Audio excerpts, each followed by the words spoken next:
Hello, welcome to class this week. I know it's virtual, so I'm making a video. There may be one to follow if I don't get everything in. I sort of get cut off at a 15-minute time period here, so I'm just going to try to get through as much as I can, but there may be other videos to follow. So I'm going to give you guys some tips and little tricks on how to do things in InDesign. And mainly they're going to be for advertisement design, I'm sort of thinking about, but you can use this even throughout your articles and things like that. So one thing you can keep in mind when you're designing is the Ogilvy method, which states that there's 5 elements of design that you would have in an advertisement. A visual, such as the picture or a graphic or vector. You want to have a caption, which would be basically an image caption if it's necessary, and if you have one, that would be included. Then you would have a headline that draws the attention of the reader. You would have some body copy to give some little bit of an explanation or more detail, and then you would have this signature, which could either be like the logo or the website to the company that's advertising, just something to draw you to the company itself and their signature, their branding. So here would be an example. We have the image. We have no image caption because it's really not necessary for this. And like I said, you don't always have the image caption. We have the headline, which would be these 2 slogans right here. We have some body copy, which gives a little bit more detail. And then we have the signature, which is the IBM, and everybody knows what that is. So kind of that's enough description. You don't really need any more detailed information rather than just the logo. So for things that are more popular, the signature is kind of included in that. Here's another example. You have the visual, which would be the girl doing a handstand or whatever. You have a caption, which is Namaste, which is sort of catchy and fun. It goes around her.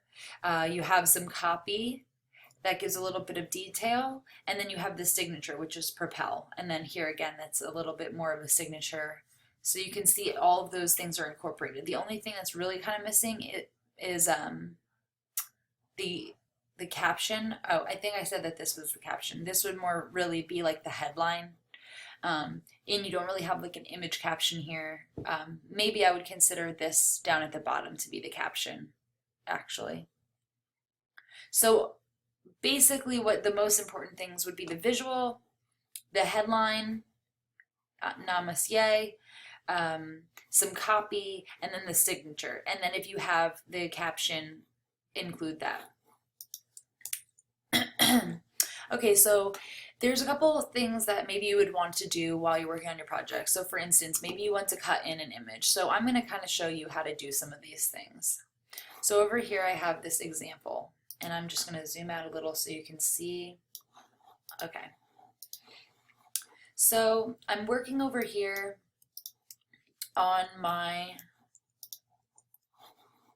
blank untitled page. I'm just using this as an example. So say I wanted to kind of create this same look over here that they created within this magazine. Now this is on a white background, so maybe I'll change my box to white. Okay, and then so you can't really see it, but that's okay. Then I'll draw some of these shapes here. Just little cutout shapes, for example. I'm just going to use the pen tool, so I selected P to get to the pen tool. That's just a shortcut key. And I don't want that to be round. Okay, I'm going to make all these the same, pointed.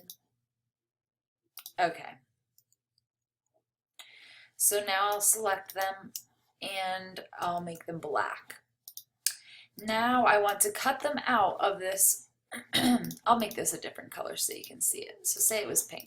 Okay, now I want to make this a cutout. I want to cut out these black shapes from the pink. So I'm going to use my Pathfinder here, and I already have that open. And I can use this cutout feature to cut them out, cut these pieces out from the background. Then what I will do is I'm going to Command D or Control D on a Windows computer. And I'll select my image, place it in there, and I'm going to send it to the back. And then I can move it. And then we'll go to display performance. Maybe I want to make it a little bit bigger. Move them around in there, whatever you want to do. Say I want to rotate it, maybe get them in there like that, whatever. I'm going to kind of crop this so that the edges are gone there. And then say I want to add a drop shadow. I'm going to change the color of this so it's a little bit easier to see. Maybe we'll make it purple. Okay. Then up here, and I don't know if you can see this. There we go. Okay, up here we have an option to add an effect. So I'm going to go click on that and click drop shadow. And then you can see in here, I have this kind of drop shadow effect. We're kind of creating that same effect there. And you can use this to move the drop shadow around. You can increase the distance if you don't want it to be overtaking it too much. Say you want a lot of drop shadow, you want it to look like there's a lot of shadow in there, you can adjust that. The size, there's a lot of options that you can mess around with in there. So we can click OK. But then I'm looking at it, and this isn't really filling up my whole, like, I don't want the drop shadow to be seen here. Like, I want my whole page to be taken up. And let's say we did want this to be white, and you only want to see that shadow, you only want to see that cutout like we see here. You could use your direct selection tool, and I got that by selecting it over here. You could also push A. And when you hover over the box, there's these little white points in the corner, and those are just the bounding. They represent the edge of the box. So I could just drag those out, and then you won't see any of the drop shadow. And it will fill up the whole page. Now you kind of have that cool effect. Okay, so that's one thing you could do. I'm going to delete that. Okay. Another thing that's kind of nice is to break up the image. Like, this has a little bit of a unique look to it because we have this line going through it, and there's a repetition of shapes like this triangle here and there, and there's a triangle here. It matches the logo in this V, and it just has this repetitive style over and over. So it kind of has this nice, crisp, clear design. So say we wanted to do that. Now my document doesn't have bleed. I'm going to add a little bit of bleed to it. So what we want to do is we can use the pen tool. So I'm going to click P to get to the pen tool. And I'm just going to draw out, I'm just going to mimic what this magazine has. And I'm going to draw up here and close that off. And I don't want to have a stroke on it. Okay, then I'm going to select Control D or Command D on the Mac, and then I guess I'll just put the same guy in here. Fill frame proportionally. Okay, now I can see he's kind of cut out in there. Maybe I wanted to do a little accent mark like they have this line. So again, I'm just going to use the pen tool, and I'm just going to manually draw this out. And maybe I'll go all the way across the page.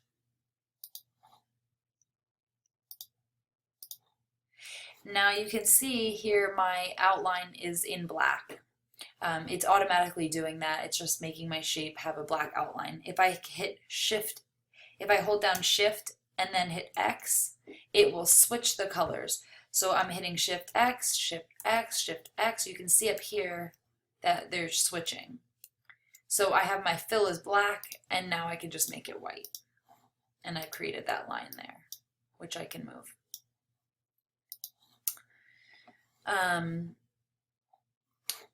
then, you know, maybe when you're creating your logo, so say your brand is a little different, maybe you have a W or something, is say it's W. Now you don't want to exactly copy it. I'm going to just do this for the sake of time.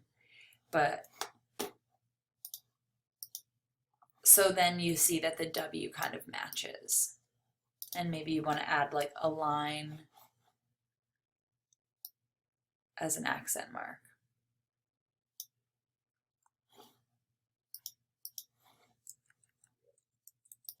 And inch that over or something like that. So even just a simple box can really make your design, take it to another level. Like it just cuts into this image and it just breaks it up a little bit and it gives it a little bit more of an interest. You create different shapes too, like you have this triangle shape here, but then you have a triangle shape here and here. You want to just think about all the white space that you have. Okay. Next, we have a splash of color. So I would suggest doing this either with an opacity in a box and right on your page. So I'm gonna, again, I'll grab that picture of this guy. And I'm just making the display performance high. And then I can go over maybe his eyes or something with a color. So let's say I choose just like this bright pink, and then I can change the opacity right here. Oops, I'm not selected on it. So I could do that. But you know, that is a little limiting. It doesn't really get, it kind of covers up the image. So what you could do is go into Photoshop, and I'm just going to zoom in a little bit on this. So maybe I want to do this in Photoshop. So maybe I can put a box over her eyes. And then over in here in your layers palette, there's a couple options here. So you can do a color burn, and you can see it's just a little bit crisper. Like maybe say we selected that same magenta color. Like you get a different and more crisp and clear result out of doing it this way by doing a color burn. Or there's different options that you could do. You could play around with it. Okay, so as you can see, it works just a little bit better with the color burn like that. So if you wanted to do something like this, then I would do it in Photoshop first and then place your image into your file. So then you would go to, and you can't see it up here, it's getting cut off, but you would go to File, Export, or File Save As, and then you would save it in your folder. Like I have my magazine folder, images, and portrait. Sure. And you can, if you would like to, you can save it as a Photoshop file. And you can you can place a Photoshop file into your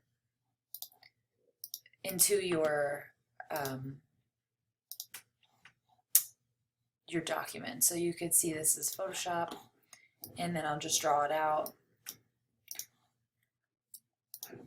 And then in my links panel, I have it right there. And that just looks a little nicer. Okay, another thing that you could do, like we just did, was work with transparency. So maybe I'll grab that image of the girl,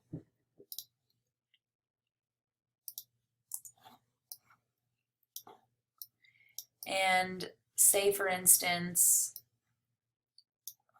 that we just want to put a little bit of text over it, and we want it to be a little bit more visual. Maybe we want to add that splash of color. So I'm going to click on M to get to my rectangle tool. That's a shortcut key. Draw out the box, make it a different color, and actually this is already changing in opacity, and then you could just type over it. Put a text box and type whatever you want over it. Okay, I'm on my last 15 seconds of this video. So stay tuned for the next one.